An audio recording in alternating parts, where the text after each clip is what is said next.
Olá, tudo bem? Sejam bem-vindos ao terceiro episódio do Poderia, o podcast da Defensoria do Brasil.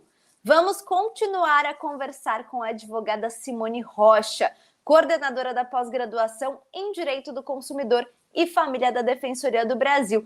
Simone, a nossa conversa no episódio anterior foi muito boa, aliás, convido quem não escutou ainda, então volta lá no episódio 2, escuta antes desse novo episódio, o terceiro episódio. Olha, antes da gente entrar aqui no papo de planejamento sucessório, né, sucessão familiar, quero aproveitar, Simone, para que você convide quem não conhece a Defensoria do Brasil para conhecer os cursos de especialização que a Defensoria oferece. Tem cursos interessantes. Eu participei, eu coordenei o curso, né? Sou a coordenadora, na verdade, do curso de Direito Civil e Consumidor e Família. Nós temos também o na área de saúde, né? De Direito Médico também, que é muito interessante também. A gente tem cursos muito práticos, na verdade. O objetivo dos nossos cursos, dos cursos da Defensoria, é buscar trazer a vivência jurídica, né? Porque a gente entende o seguinte: um aluno, um indivíduo, nem mais aluno, um bacharel de direito, ele, quando sai da faculdade, ele não quer aquele sucessão, um mundo de teoria, ele quer agora saber, me formei. O que é que eu vou fazer? Eu preciso saber o que é que está a jurisprudência pensando, o que o nosso tribunal está pensando, o STJ, o STF, e aquele mundo de questões. Então, ele quer saber o que é que está acontecendo na prática. Então, todos os nossos cursos, os cursos da Defensoria do Brasil, as nossas especializações na área jurídica, eles buscam isso, conciliar a teoria e a prática, sobretudo a prática. Então, a gente tem módulos muito interativos, as nossas aulas são interessantes, não são aulas, na verdade, cansativas, são uma síntese daquele módulo que o aluno tem que ler, que ele vai fazer o acompanhamento, e ali vai esclarecer os principais pontos. E todo ele é trabalhado numa questão de trazer casos práticos para que o aluno entenda o que é que os tribunais estão pensando sobre aquelas questões. Porque hoje a gente tem no direito brasileiro se utilizando muito o que se chama de precedentes, que é muito comum no direito americano, né? No direito baseado em costumes. É saber como os tribunais estão se posicionando sobre aquelas questões e trazer isso para os casos que a gente tem nos escritórios, entender como os tribunais pensam. Claro que o nosso direito é diferente do direito americano, né? Porque o direito americano é aquele direito baseado totalmente em costumes, né? Eles têm uma Constituição de 300 anos ali vigente, mas o que tem são os precedentes. A gente vê muito nos filmes americanos sobre júris, né, que tem os tribunais, o precedente tal em tal caso. Isso a gente já está trazendo para o direito brasileiro, embora o nosso direito seja baseado na lei escrita, mas a lei ela não é algo objetivo, ela tem uma subjetividade, uma possibilidade de interpretação. Então, às vezes, a forma que o tribunal vem interpretando aquela lei é bem diferente, né? Então, por isso que é importante uma especialização. E o profissional que não se especializa, que não está sempre se atualizando, é um profissional que vai ficar para trás. Né? O direito é dinâmica social. Olha o que a gente viu no nosso encontro anterior, no nosso bate-papo anterior. As questões do contrato de namoro, Sim. A união estável, eu quero morar numa casa, você em outra. Como é essa nossa relação? Como é que a gente vai amparar isso aqui juridicamente? Então, é importante você estar sempre se especializando, né? Então, nossas especializações buscam isso. Deixar você antenado com o que há de mais novo lá nos pensamentos dos tribunais. Muito bom. Então fica já o convite para quem está escutando a gente entrar lá no site da Defensoria do Brasil, conhecer os cursos de especialização, porque eu tenho certeza que você vai encontrar um que vai te dar, né, esse know-how para você entrar aí no mercado, se atualizar, enfim, isso faz toda a diferença. Agora, Simone, entrando no nosso tema aqui, o que é a sucessão familiar que tanta gente está falando hoje em dia? Olha, a sucessão em si, quando alguém falece, o que acontece? Aquela pessoa faleceu, claro, abre-se o que a gente chama de aberta a sucessão. Ou Ou seja, todo o patrimônio que essa pessoa constituiu na sua vida, ela vai ser transmitida a seus herdeiros e também vai fazer o pagamento das suas dívidas. Ou seja, a pessoa quando morre também não vai dizer morreu, as dívidas morreram. Não, as dívidas continuam aqui, o seu patrimônio, a venda desse patrimônio é que vai cobrir essas despesas. Então, morreu alguém, abre-se a sucessão. Ou seja, reúne-se esses bens vão constituir o que a gente chama do espólio. Ah, o espólio de fulano, de tal. Espólio nada mais é do que essa massa patrimonial. É um instituto criado pelo direito, né? É uma figura jurídica, foi criada pelo direito para poder ser um momento, digamos assim, de transição entre o momento que a pessoa morre e que esses bens vão passar para os seus herdeiros, né? Então, o direito brasileiro, ele resguarda os filhos, né? Ele tem uma preocupação com isso, os chamados herdeiros necessários, né? Os herdeiros legítimos, herdeiros legais. São os filhos, né? Os filhos, na ausência desses, os ascendentes, né? Os pais do falecido, e na falta desse é que vai para os sobrinhos e para os irmãos do falecido, né? Que não são ditos herdeiros necessários. Os herdeiros necessários são os filhos, os ascendentes, e hoje, com a evolução, seria a companheira e a esposa, né? Aquela que é casada civilmente com alguém. Então, o Código Civil, ele trouxe o novo Código de 2002, ele trouxe a figura da esposa e da companheira na qualidade também de herdeira do falecido, né? Do decujus, né? Então, a sucessão, resumidamente, é esse momento. A pessoa faleceu, o seu patrimônio forma o que se chama o espólio, e extrajudicialmente ou judicialmente vai se fazer a partilha desse patrimônio, tá? Então, né, de uma forma bem sucinta, né? Sim, até porque se a gente for falar, né, tem muita coisa, né? Mas é só para dar um gostinho aqui, com certeza. Agora, lá no na nossa especialização, isso está muito bem trabalhado. Então, ó, se você quer se aprofundar, procure a especialização. Aqui é só um gostinho para te dar uma curiosidade, aguçar a sua curiosidade. Exatamente. Agora, falando sobre planejamento sucessório, né? Em linhas gerais, como que funciona? Quais são as vantagens de você fazer um planejamento sucessório? O planejamento sucessório hoje, a gente no mundo ocidental, na verdade, eu falo isso porque a gente no mundo ocidental, a gente tem muita dificuldade de lidar com a morte, né? Sim. Você já tem a dificuldade de compreender a morte, imagine pensar em já deixar antes, enquanto você está vivo, você já deixar tudo organizado. Planejar isso é organizar algo. É deixar algo já organizado, pré-estabelecido. O planejamento sucessório é justamente isso. Enquanto viva, eu vou, no que diz respeito ao meu patrimônio, eu já vou deixar isso, claro, observando o que a lei estabelece, eu já vou deixar isso organizado, para que meus filhos não brigam entre si. Sabe aquela novela mexicana? Os filhos brigando, eu quero mais do que o outro, a esposa pelo meio, ainda mais se ele casou 2 vezes, porque a história mexicana é mais ou menos assim. E a gente pensa que é brincadeira, mas existem inventários que se arrastam há anos, principalmente quando tem muito patrimônio envolvido, né? Que se arrastam há anos porque os herdeiros, eles não entram no consenso. Às vezes tem um que quer mais do que o outro, tem sempre aquele que é mais esperto, acha que é mais esperto que o mundo e quer prejudicar os demais herdeiros, né? Então, é uma situação muito delicada. Com o planejamento sucessório, você já pensa o que você vai fazer.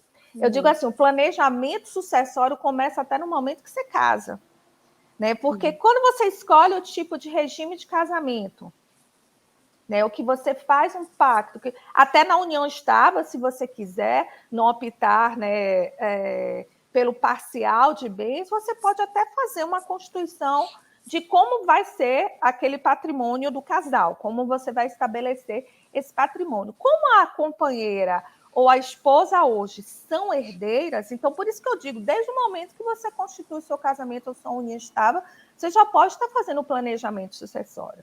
Por exemplo, se a pessoa é casada, resolve casar num regime de separação convencional de bens, porque existe o regime de separação obrigatória de bens, quando os cônjuges têm mais, um dos cônjuges ou os dois tem mais de 70 anos, o regime, obrigatoriamente, por determinação legal, esse regime tem que ser de separação de bens, é o que a gente chama separação obrigatória de bens, porque a lei assim impõe.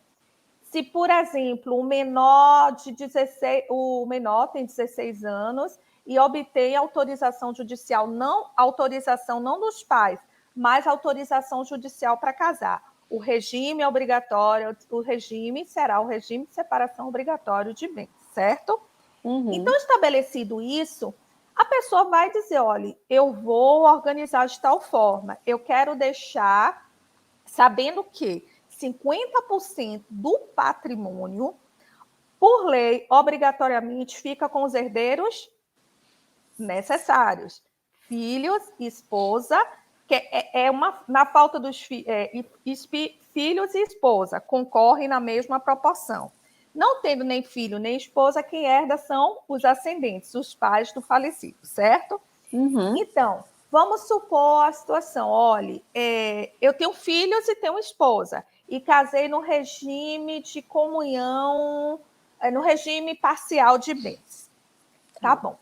Casei no regime parcial de bens. Então, 50% do meu patrimônio eu tenho que deixar para minha esposa e meus filhos. Eu não posso nem fazer testamento disso, porque a lei diz que eu pego esse 50% e deixe para eles. Eu não posso fazer nada com esse 50%. Agora, os outros 50%, eu posso fazer um testamento, por exemplo. Então, e a pessoa já deixa o seu testamento pronto. É também um planejamento sucessório você fazer um testamento, tá bom? Que é uma disposição também de última vontade. Além disso, eu posso dizer o seguinte, olha, eu quero para meus filhos não terem que ainda demorar para fazer a divisão, a partilha desses bens, seja extrajudicialmente ou judicialmente, eu quero deixar uma previdência privada. Hoje as pessoas investem em previdência privada. A previdência privada, ela não entra na partilha, como seguro de vida também não. O que significa que eu posso pegar parte do meu patrimônio, ao invés de eu deixar na poupança, eu posso pegar esse patrimônio, aplicar numa previdência privada e colocar lá como beneficiário meus filhos e minha esposa, se eu quiser, né? Ou meu marido, se eu quiser, né? Então, deixo lá para meu marido, para os meus filhos, eles são meus beneficiários. Isso é um planejamento sucessório. Por quê? No meu falecimento, eles não vão precisar levar essa previdência privada para se fazer o inventário, entendeu? Eu já posso fazer o resgate desse valor.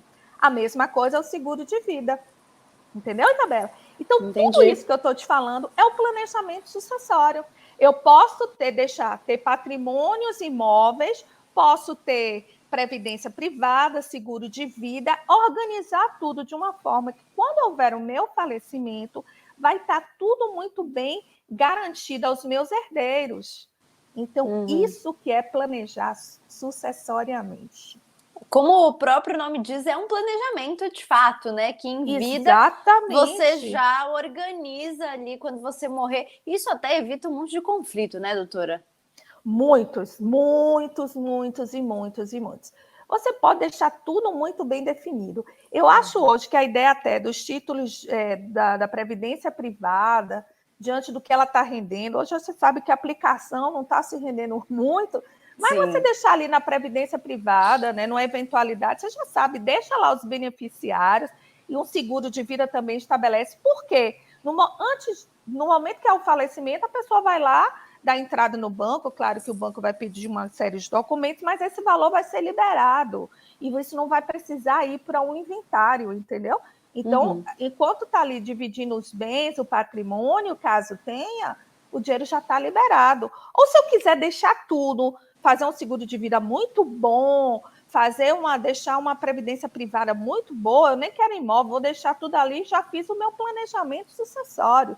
Então, cada caso é um caso, cada situação é uma situação, mas eu acho super interessante. E é outra forma do advogado participar disso, porque ele que vai ter que dar orientação legal de tudo isso, porque a pessoa tem até a vontade, claro, mas ela não sabe dos trâmites, o que é que vai para o inventário, o que não vai, como é que eu faço, qual a melhor forma, a questão tributária, os impostos que vão incidir disso, qual é o mais vantajoso, né?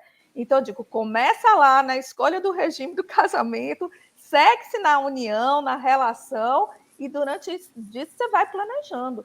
É pensar objetivamente e saber que uma coisa é certa na vida, a gente vai morrer, né? A única certeza que a gente tem na vida. Então, a gente tem que pensar muito claramente, objetivamente, que a gente, indo para um outro estágio evolutivo nosso, conforme o entendimento de cada um espiritualmente se falando, mas a gente vai deixar aqui as coisas na Terra, né? Então, vai se deixar patrimônio e organizar isso é fundamental.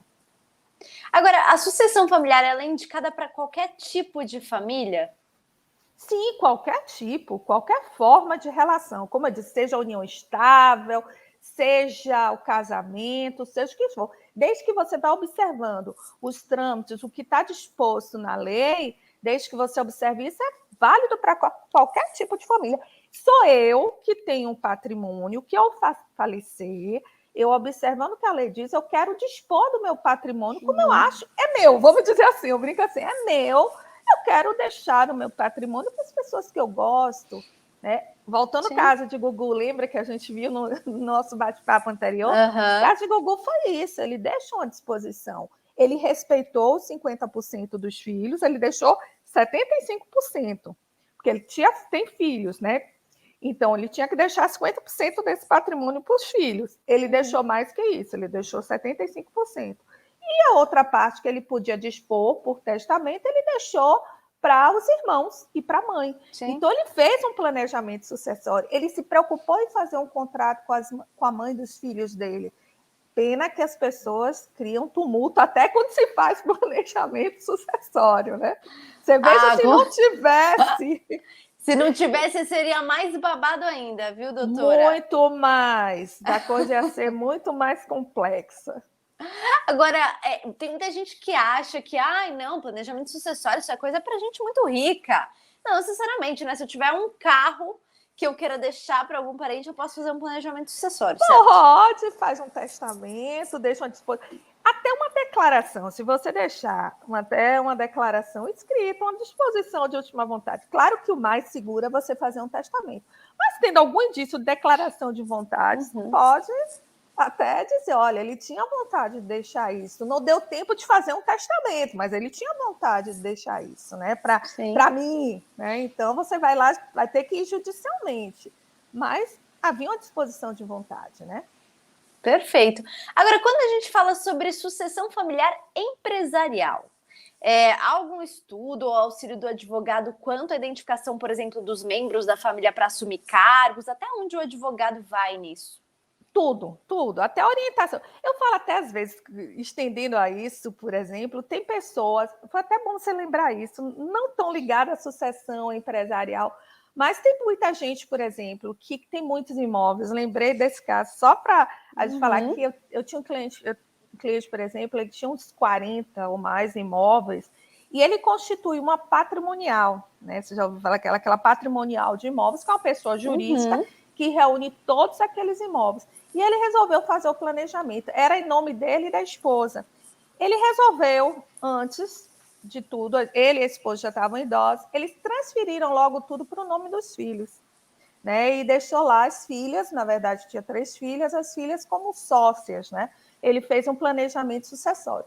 E quanto a essa questão de cargo, dessa disposição, claro, observando a forma de constituição da sociedade, se é uma sociedade anônima, se é com cotas, se tem ação acionista, se não são. Isso vai precisar também da orientação do advogado, do que é possível se fazer, observando o contrato social da empresa, a forma que ela é constituída, primordial, claro, que o advogado dê orientação, né? Olha, você é uma sociedade anônima aqui, é um capital aberto, você tem 49% das ações dessa empresa, a outra está aberta para capital social, né? Aberta, é uma sociedade de capital aberta, então outras pessoas, vamos ver como é que você vai fazer, você vai querer para que filho? Vamos ver do que isso corresponde ao seu patrimônio. Então, toda essa organização vai ter, né, para a segurança de quem faz, ter a intervenção de um advogado, né?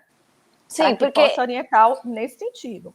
Esse é um assunto também delicado, né, Simone? Né? Quando você fala sobre uma empresa ali, cargos, algum presidente ali da empresa, um dono da empresa morre, né? E tem filhos e tem os parentes inseridos nesse contexto empresarial, também é importante você deixar isso bem delimitado, né? E tem pessoas que já deixam, porque às vezes você tem um filho que tem mais aptidão nisso do que outro, às vezes tem um que é totalmente irresponsável, e você, poxa, eu tenho mais de 50% das cotas dessa empresa, e se eu for deixar livremente para o que a lei estabelece, eu não deixar nada planejado, esse meu filho que talvez não tenha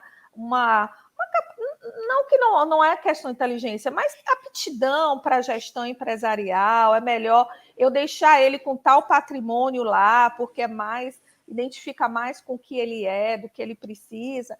Então, isso também é importante, né? Então, isso faz parte desse planejamento sucessório também.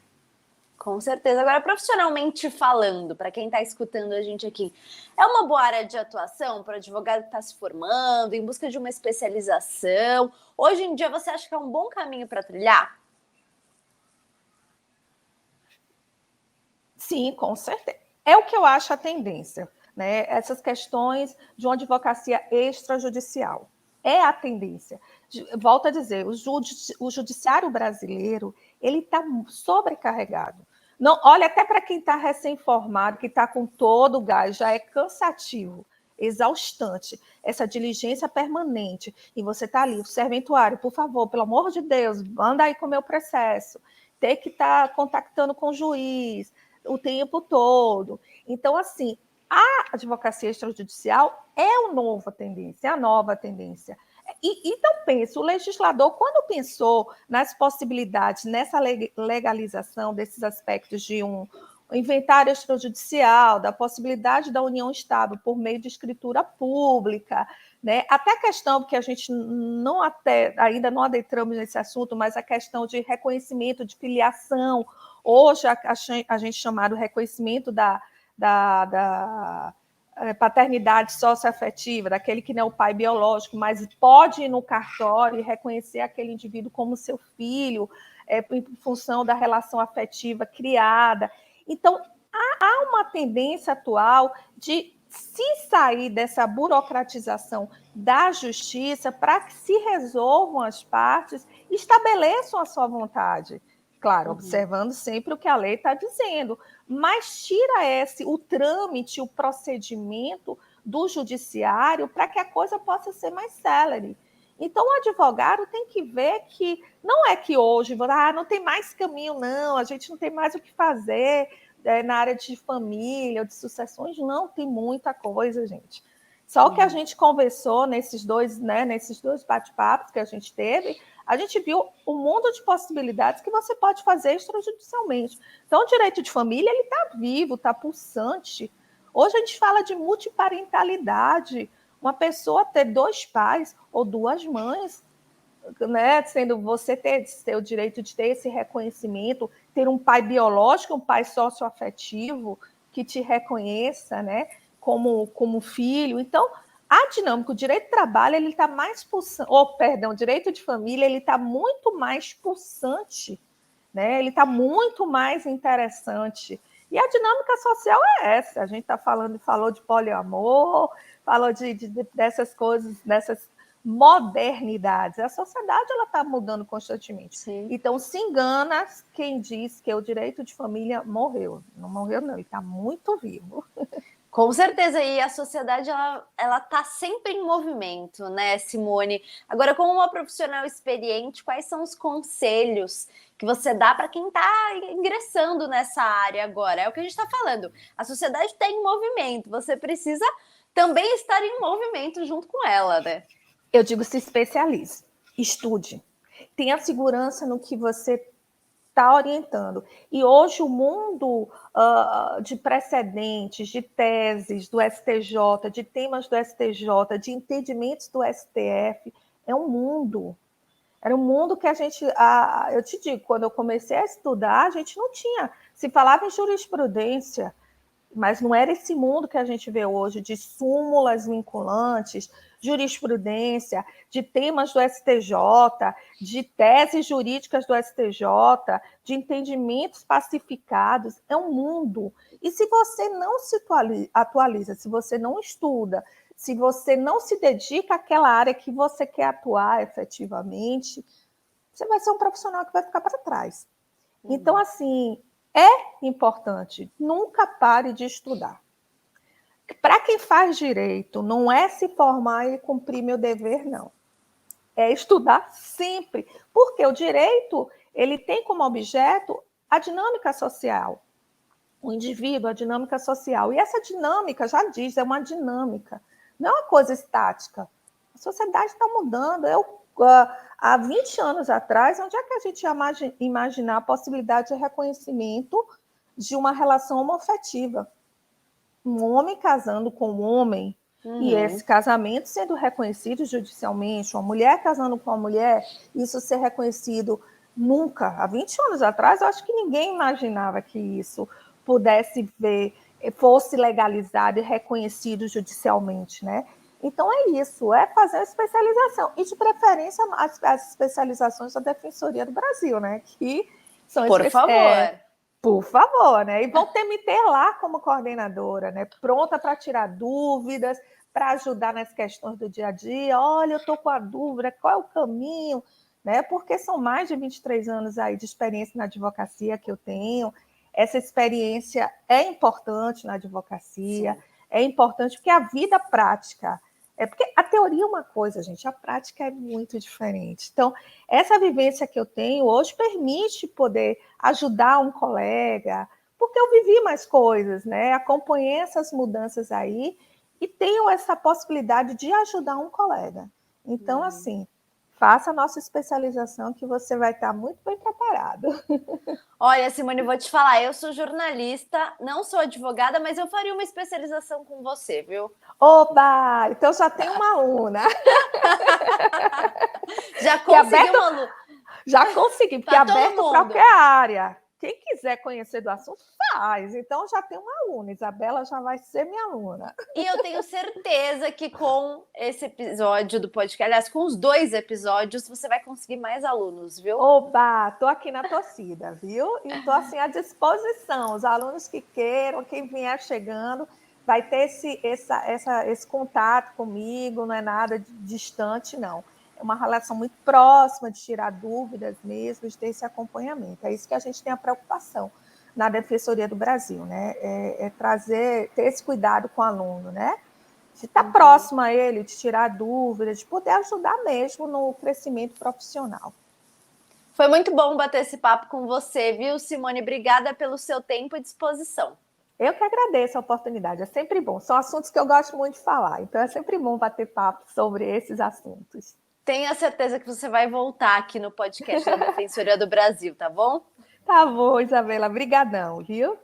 Obrigada, e queria agradecer também todo mundo que ficou aqui com a gente nesse episódio. E aproveito para te convidar novamente para entrar no site da Defensoria do Brasil e conhecer os nossos cursos de especialização. Até o próximo episódio do Poderia, o podcast da Defensoria do Brasil.